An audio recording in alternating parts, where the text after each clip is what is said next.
On my last day here in Canberra, I thought it only fitting to come to a place that, for my Canberra history, has been incredibly significant. On a cold, wet day, I'm standing at the front of the Australian War Memorial in the Canberra suburb of Campbell.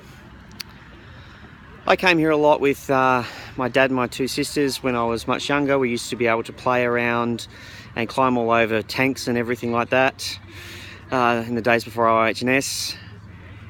And then in 1994, I got a bit of a position doing volunteer work here in what was called the Discovery Room, which was a hands-on area, and doing family history. So that sparked a little bit of an interesting family history for me.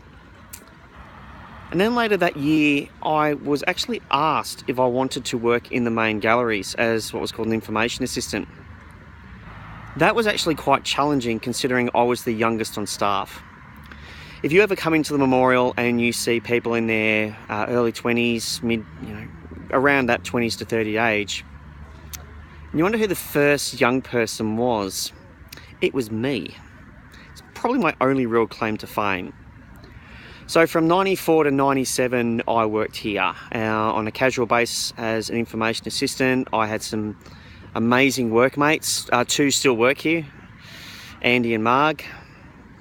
Some people that certainly taught me a lot about Australian history that I'll never find in any history book or anything like that.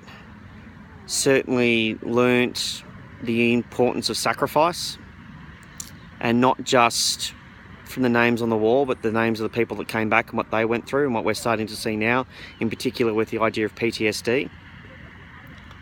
I loved the paintings, I loved the artifacts, both large and small. A quite profound experience I had was I met this one guy and he said, "How old are you?" He looked at my name, Andrew, and I said, "I'm 21. And he said, "I was 21 when I flew in this," and he's referring to the Lancaster G for George. He was a tail gunner.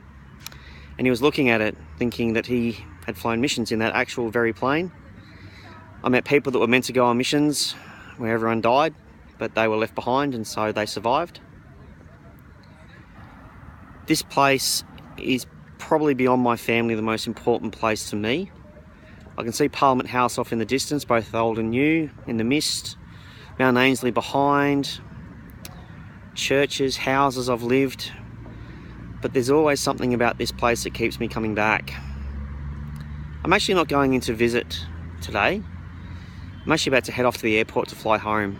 So I thought that this was the most important place, as it turned out, to leave till the very end. There are other places I haven't visited as a tourist in Canberra over the past 5 days. But in terms of my Canberra history, I'm actually kind of really grateful that I left the War Memorial to last.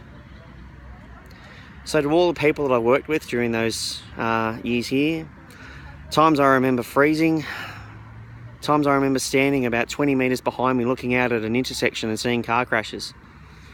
To the people I met, the jokes I shared, especially with the American ambassador, true story,